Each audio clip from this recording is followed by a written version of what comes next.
All right, Maryland Media Day. Coach Clemsen, will start with you. What have you seen so far from? You have the first day of school, but new guys, freshman class. I know you're very high on them. Yeah, it's a good group. It's a tough group. Obviously, it's a large group, right? There's 8 incoming guys from all over the country. I like to say it's probably not as sexy as the group was that these guys came in with, but it's a pretty gritty group, pretty tough group. They've gotten up to speed really fast. I think that's a credit to those guys, but also a credit to these guys. When they got here, they didn't have maybe the best leadership available, or the guys that had kind of been there, done that, and won it at a high level. And now these young guys coming in have multiple All-American threats to follow, and guys that have been on age group world teams, and so you kind of call it the March of the Penguins. Like, just follow what these guys are doing, and they'll get to be pretty good too. So that's been good. I think it's probably been our most productive summer. These guys are now upperclassmen, and they're able to assert themselves a little more. I think physically and verbally, just from setting the tone of the way they work, but also, hey, this is the way it's done. This is what the expectation is, and this is what the standard is. And I think that's helped those young guys get up to speed as well. So I think there's both ends of it, and I'm excited to get everybody going here in a week from today. We'll start officially Tuesday after Labor Day. We'll take our kids off campus this weekend. We're going to go down to Harper's Ferry.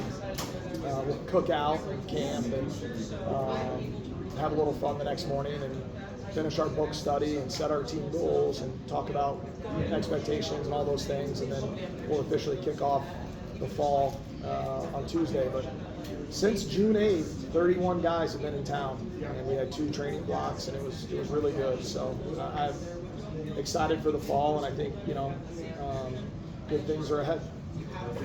And so we've seen there's a couple changes to the coaching staff. Ethen Laird, not totally a new face, been around the program. Cole Matthews, what have these guys brought so far to the program for you?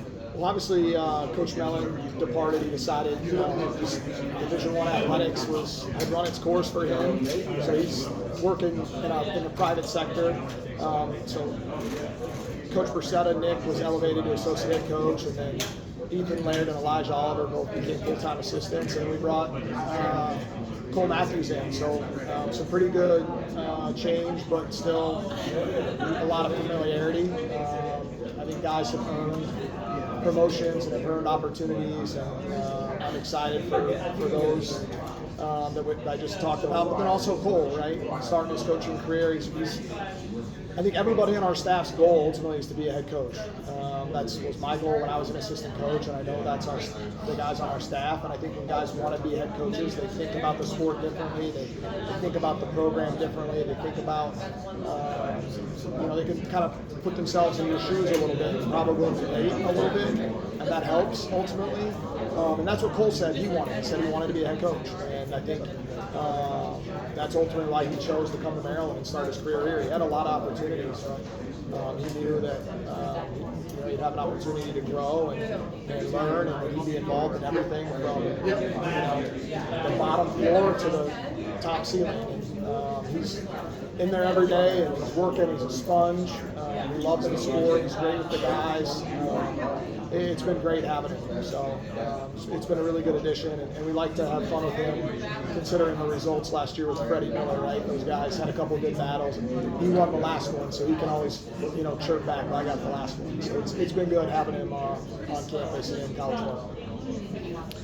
So we're looking here at a projected lineup. I think the one big thing that sticks out to us is 184 pounds, Jaxon Smith.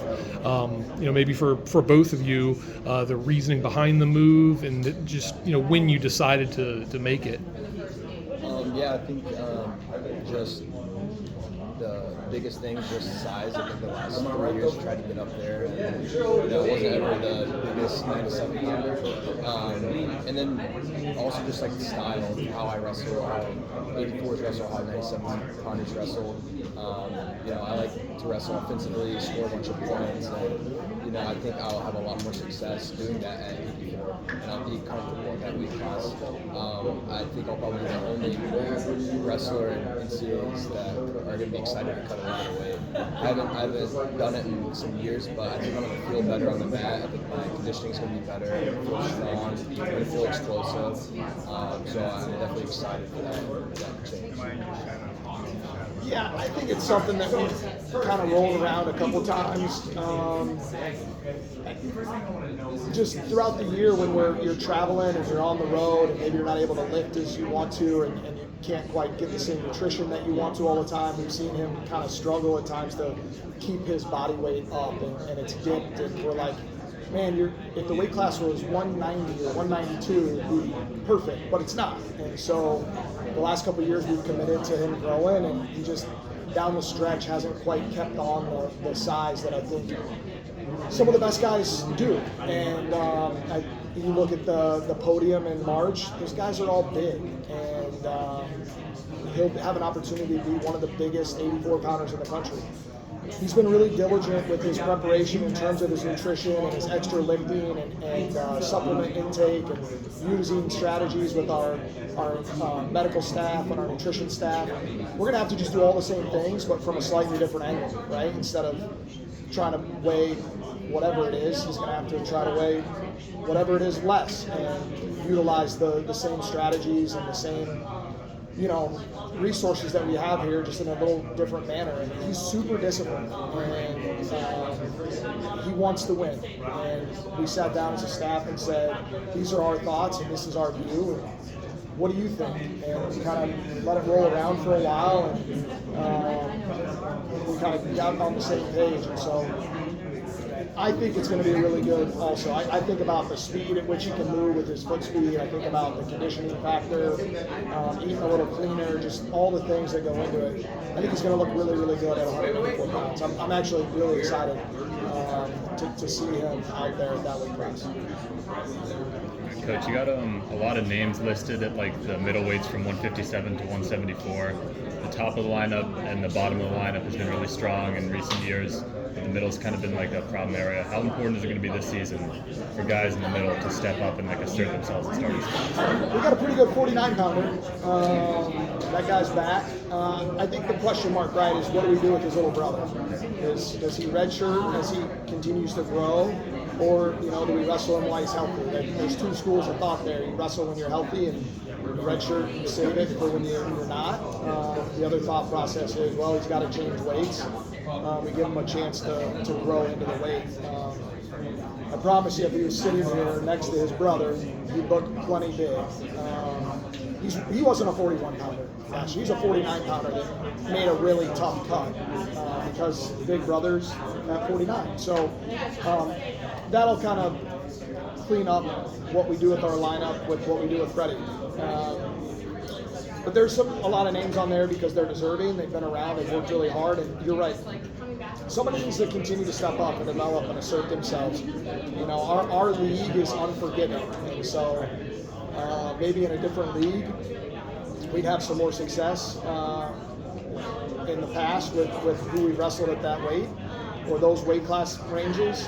In our league, it's a little different. So you really have to be elite and ready to compete at an elite level. And so that's the challenge. We need to see guys kind of to grow and assert themselves and want to compete at that level. And if they do, which they're capable of, it'll be a good thing for our team. Either of you, is it going to be different not wrestling after your brother basically every time?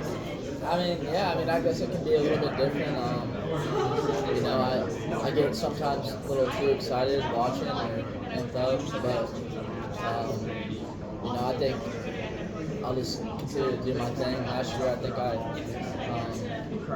would kind of stay away from it, and I would just warm up in another room, and then I would go and wrestle. So last year, I felt like I did a lot better at doing that. But for sure, it'll be a little bit different. But it's the same role. You have to go out there and do your job. So I don't see it. So since he's bigger now, is he beating up on you, little brother? No, not yet. He'll get me here and there, but not yet. We tried. last season being a little young for. Have you seen? So we have here conference opponents, home and away dates. The Big Ten usually takes a while to get the actual schedule itself out there. But do you have some teasers for Maryland fans as far as different events, maybe non-conference that you're going to be involved with? So just off the start, we've got a really good early home slate, right? Opening weekend, we've got 2 home matches, and then we've got the 2 other teams in the DMV with Morgan State and American coming to town, and then we're going to go to the George Mason Open. So we're going to be, in the region and against regional opponents quite a bit. I always think that's good for our fan base and for wrestling in the area. Being the state school, the flag school, you want to have. I think you feel a responsibility to connect with your local community, and we have a lot of opportunities to be seen within the DMV early. And then, late, we don't have dates yet, right? The Big Ten doesn't set dates, but they released our rotation. We haven't wrestled Iowa since I came to town, and so we'll get the Hawkeyes at home. I think that'll be great for our fan base to get to experience and see that program, and I think it'll be great for our guys. We haven't seen them in a dual meet setting. So I think those are kind of the ones that jump out to me at first glance, but our schedule is good up and down. Our non-conference opponents are really strong. We're wrestling several different conferences, several different programs will probably be ranked in around the top 20, top 25. So between our conference opponents and non-conference, it'll be a schedule that has these guys ready to go come Big Tens in Chicago. Could you maybe preview the competition at 125? 3 guys listed here and kind of wide open in some ways. Yeah, there's 3 young guys. We communicated with all 3 that we were recruiting all 3, and all 3 wanted to come. And I think down the road, Tyler Garden's probably going to grow and be a 33-pounder. His dad grew late. Tyler looks just like his dad, literally like carbon copy. They've almost been the same size growing up on all their checks. It's kind of eerie, actually. It's like a clone. So we're projecting him to grow late. But with the 5 dates, as true freshmen, you get 5 dates to wrestle attached. It doesn't count against your red shirt. So we'll probably be strategic with all those guys, give them opportunities to compete, put them all in a tournament against each other, put them all in a big dual meet, see how they respond and react. And the guy that we think's best ready to wrestle at the end of the year and give our program a bump, that'll be the guy that gets the nod. So it's open competition. It'll be the guy that we think's the best, and they know that. And they've had a good summer of growth together, and there's been some good scraps that we've all seen from those guys. And I think on any given day, right now, you could probably pick them out of a hat. We've seen every guy have a good day and a bad day and an okay day. So, and it's been interchanged. So hopefully they continue to compete against each other, and that fosters a lot of growth and energy for our lineup. Because when you have a good 25 that can go out and jumpstart and be a spark plug, it's a big deal. You have a good heavyweight that can slam the door shut and finish a duel, it's a big deal. I think we got the heavyweight figured out for another year. We need to get a 25-pounder to emerge. Having been through the grind of the Big Ten season, what advice could you give to young freshmen coming in looking at this?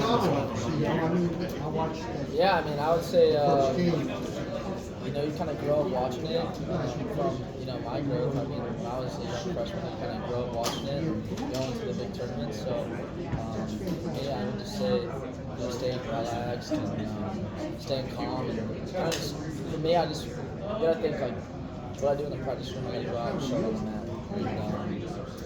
And, so that's been my big step, I would say, and staying relaxed, calm, and going out there and doing what you do every day, and just staying locked in, try not to fluster yourself too much. So, that's what I've always kind of worked on. I would say that's a couple of big things that I've worked on. Yeah, to piggyback off to what you said, all these guys have wrestled since they were 5 years old. So wrestling's wrestling. It's the same thing no matter what platform you're on. So it's just staying calm, collecting your nerves. Pressure's a privilege, and if you get the opportunity to, go out there and wrestle the best you can. So that's the best advice I would give to the younger guys.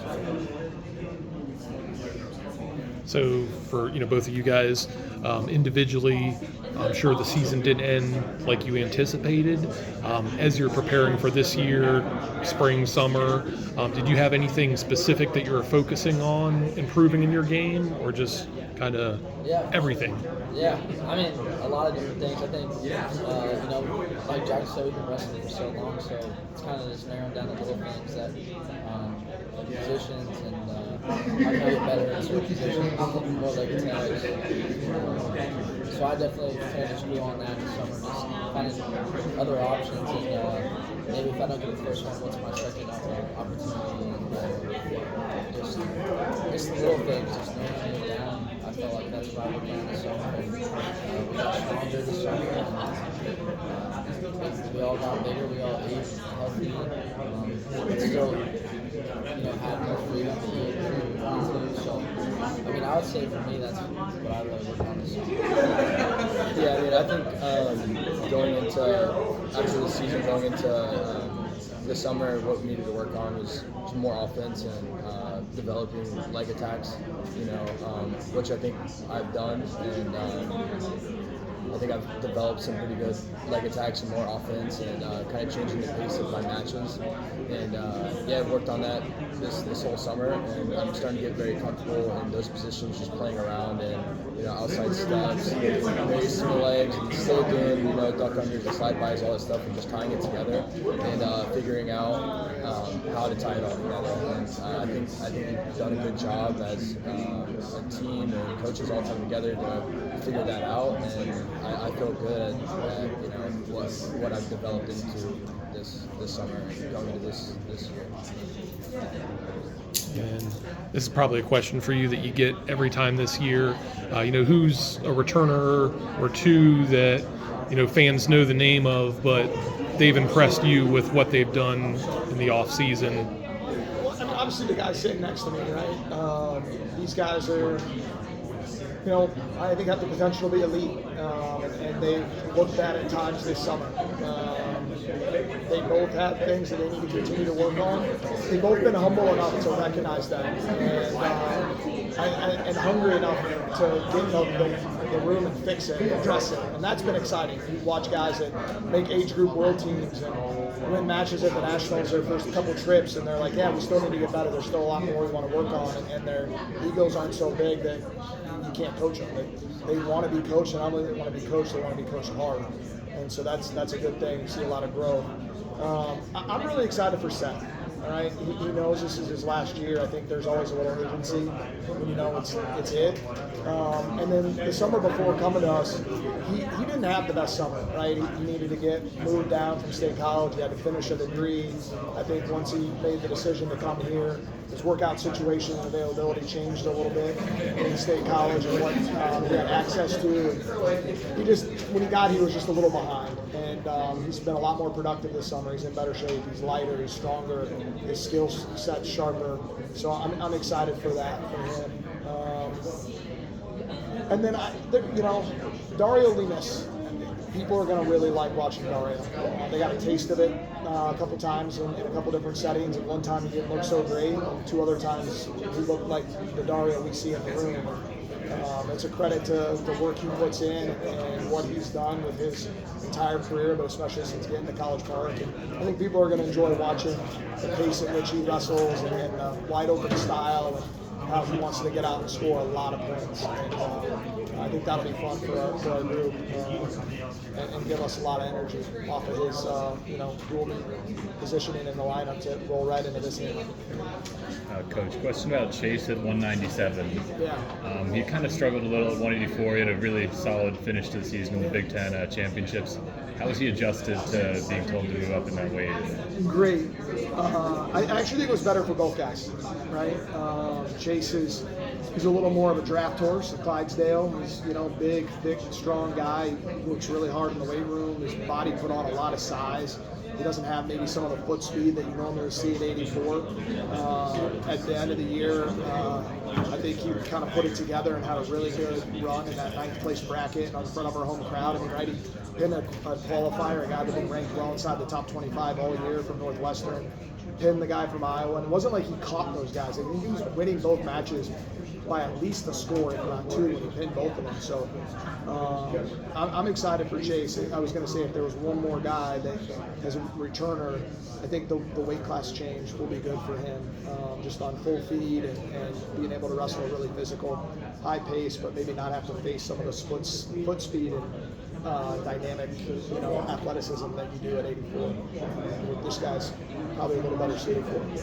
Overall, I think it's a good change for our lineup. So Braxton Brown moved up in season last year. He did. And now with a full off season to kind of adjust to 133, how's that looking so far? Pretty good. I thought he transitioned pretty well right away in the middle of the year. I think his first pulling it out, he knocked off the top 15 guy, almost majored him. So he actually almost got a little too big during the year. He's done a good job of kind of settling his body weight out and being a little more disciplined. He's actually probably a touch lighter coming in this fall than he was last fall, to be honest. I think he was really fighting the scale, and sometimes when you fight it, it almost becomes worse.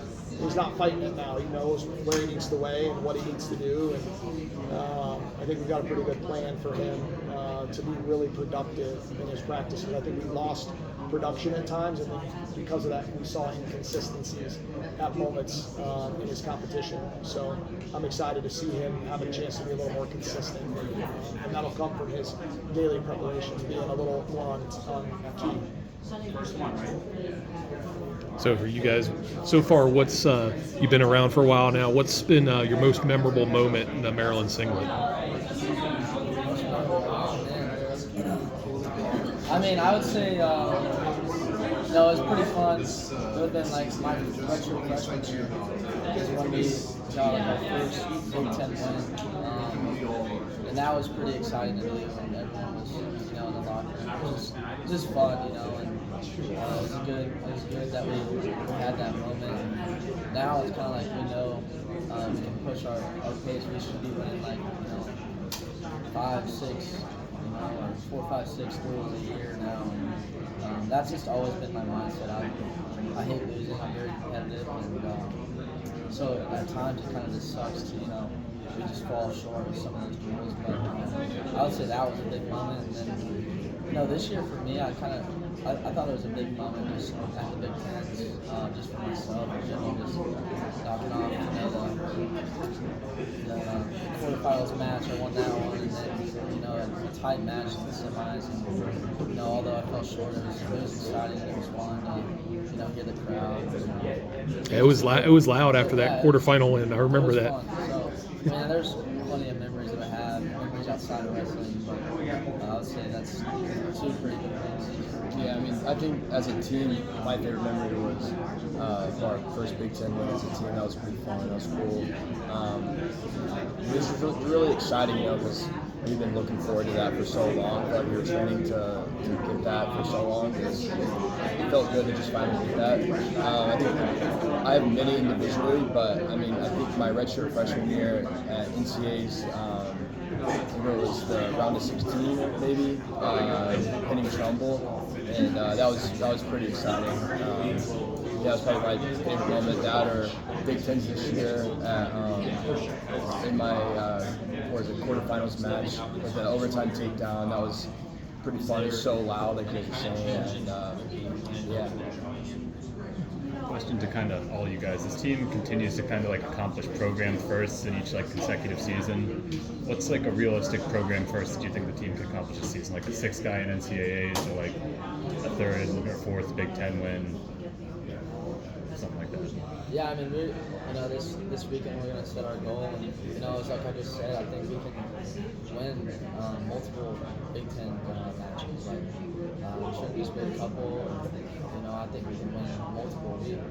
Last year we fell short in Indiana. We were right there. We could have won that one. I think we can definitely set our goals high.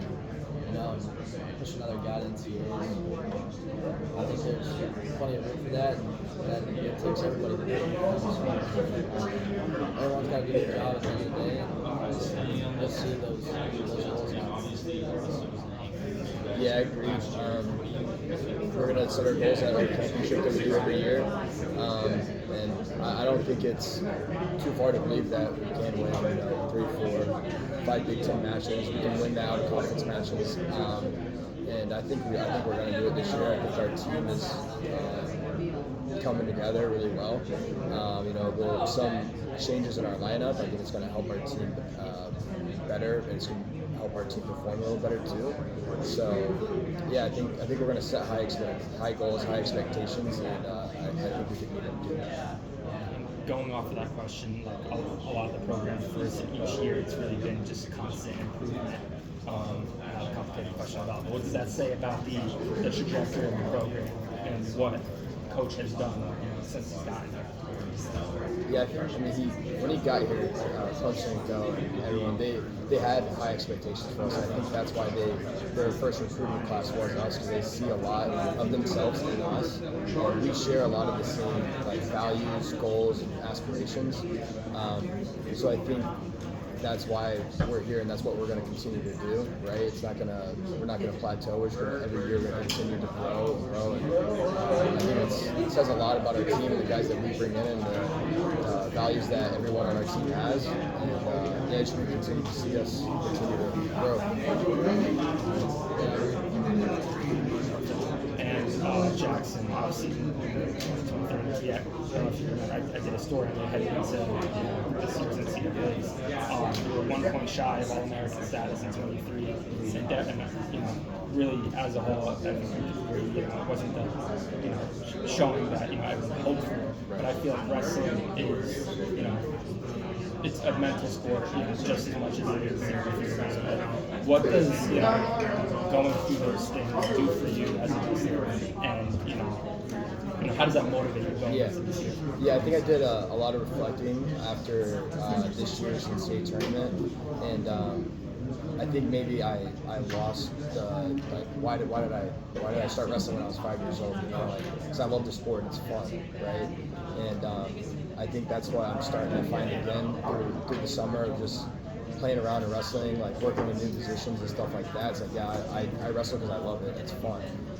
I think I got away from that towards the end of last year, but I think now I feel as good as I did coming into college my first year. I was so excited. I feel like I'm excited for this year. I'm excited to wrestle at a new weight class, get down to that weight, wrestle with new guys, and compete, and just score points and have fun doing it.